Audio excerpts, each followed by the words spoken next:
There is a date, yes, a very specific date that will cause the collapse of thousands of altcoins. More specifically, over 24,000 altcoins, I strongly believe, will collapse. Now, most of you might hear this news and think there's no possible way. What's he talking about? Why has no one else mentioned this? Well, give me the time today to explain to you why. And the worst thing that's going to come out of this is you being more understanding of the market and at least aware of the particular dates that I point out to you as red zones. Okay, guys, this is a very, very serious issue because chances are you're invested in at least 1, 2, or 3 of the altcoins that fall into this category. And so today, again, I am making you fully aware. So let me take your attention now to the screen and let me explain to you what I'm talking about now. We'll go over one specific thing in probably towards the end of the video that is going to really perpetuate what I'm saying, okay? So make sure you stay tuned for that point. You're going to definitely know when I bring it up, okay? It's going to be a bit of a mind blower. Okay, so there is, again, a specific date in mind when we need to be very, very careful, and it has sort of been brought to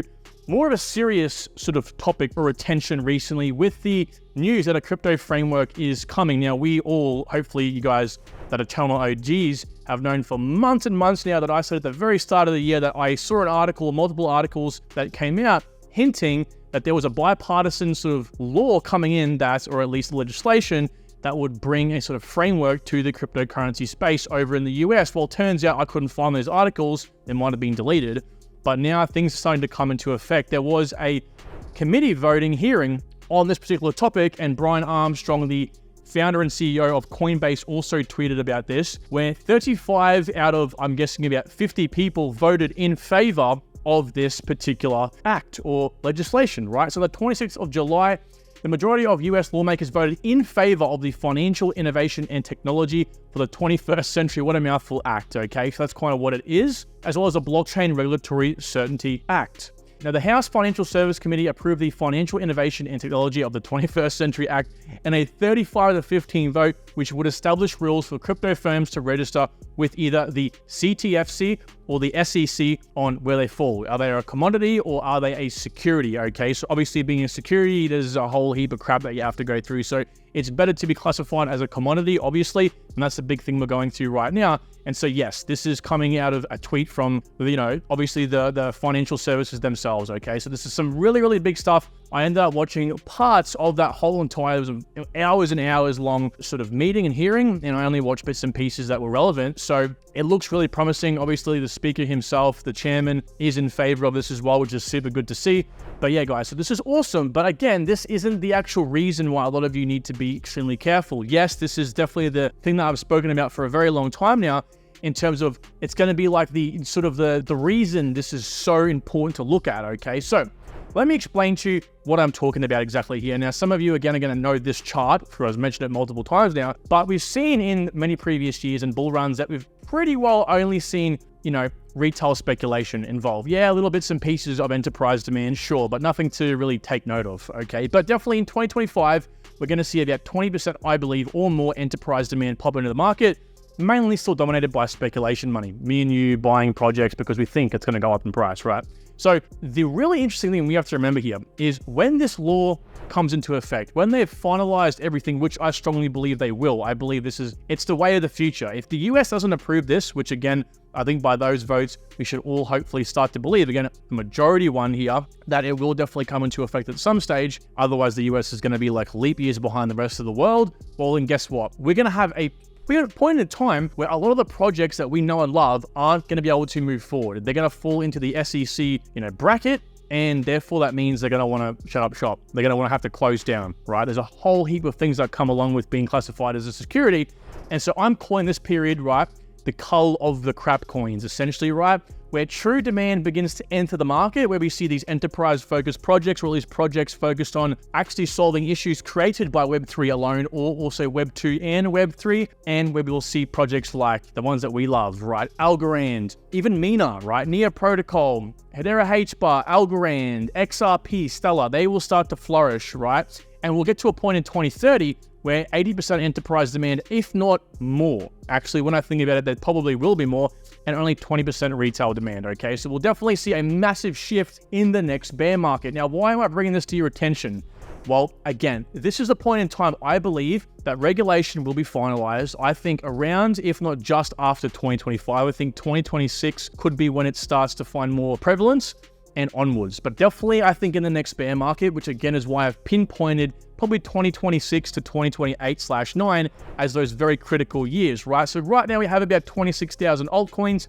I believe we're going to see about 24,000 or over hit the toilet, flush down the toilet. And I'm going to get into the reasons why they can't flourish and why they will have to shut down.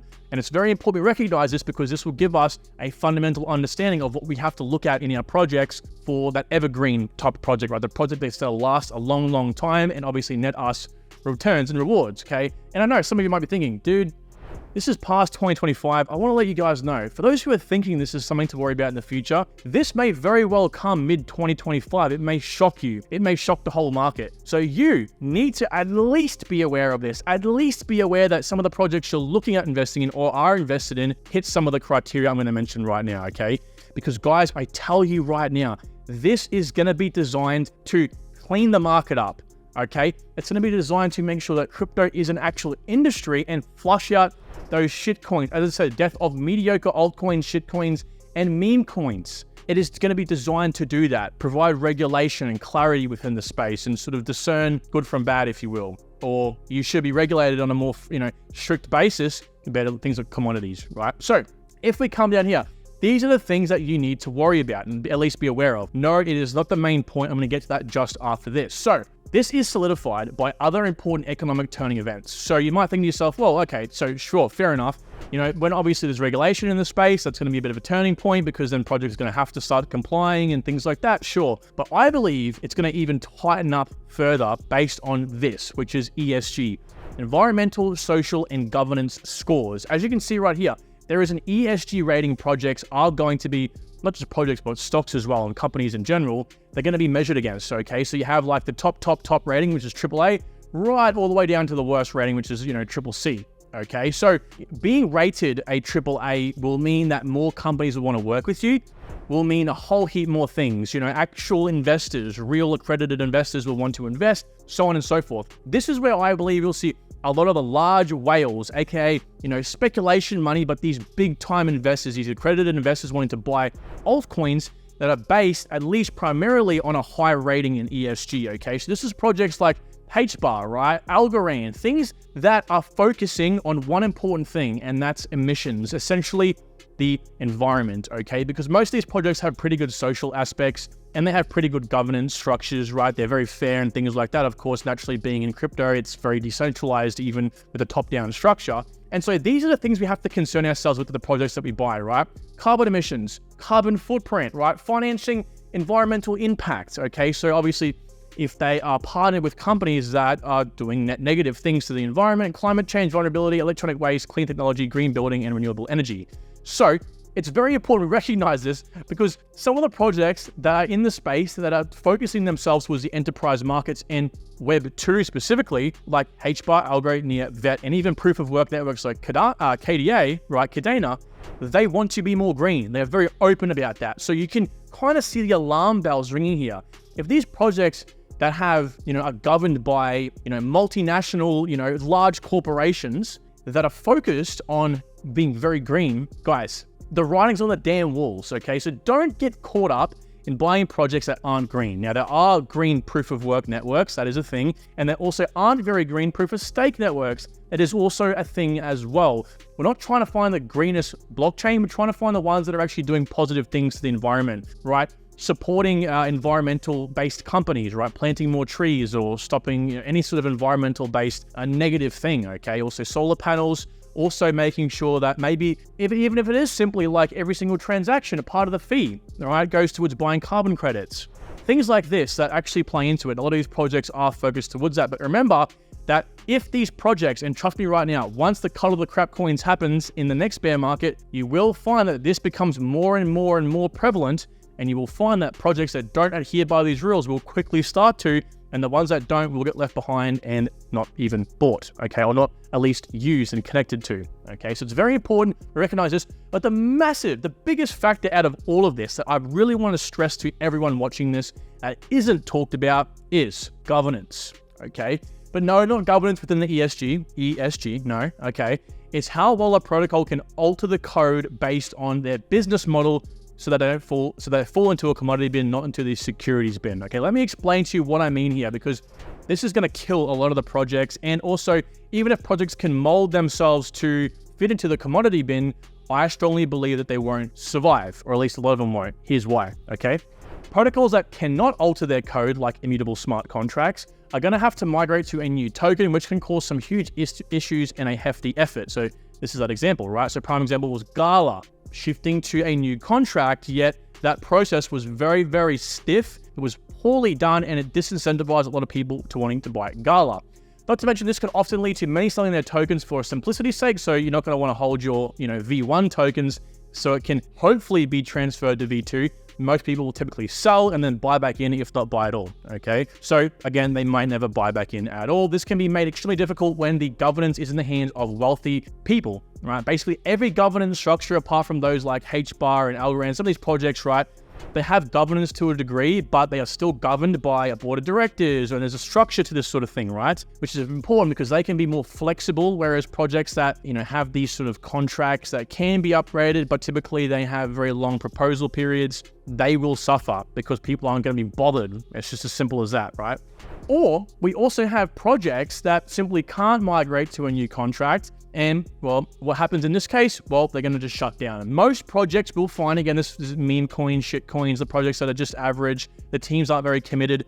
It'll be good because it'll weed all those bad players out. It'll be good for people so they don't get, crapped on, essentially, okay? So a lot of projects will just simply shut up shop and call it a day. Just like we saw kind of with AlgoFi, okay? The largest sort of DEX, if you will, on Algorand, they moved away because of similar speculation reasons, okay? So we also have on the good side of the stick, right, enterprise projects like HBAR that again have somewhat decentralized, but it's still a top-down approach to their governance structure that at least is temporary, that will come out of this phase, relatively unscathed. So this is why governance is super important to look at, okay? Because if they have a horrible governance structure, like I mentioned over here, some networks have a very long, like series of months governance structure processes. And guys, I'm telling you right now, you need to be very careful of this point in time. Now, again, I don't know if this point in time is exactly 110% gonna happen in 2026 to 2028/9. I would suspect by latest it will, but I'll tell you right now, you also have to worry about ESG. You also have to be concerned at the fact that this might come in a lot sooner, i.e. mid-2025 when the bull run kicks off. Wouldn't that be good timing for all those guys that want to get in at cheaper prices? Hey, we got this new law. I damn well bet it's gonna be good for the market, but also a lot of the projects are gonna be up shit's creek. Guys, that is all for this video. Be very well aware. Share this video around because people need to know about this. People aren't talking about this, and when people do, it'll be too late. I guarantee you that.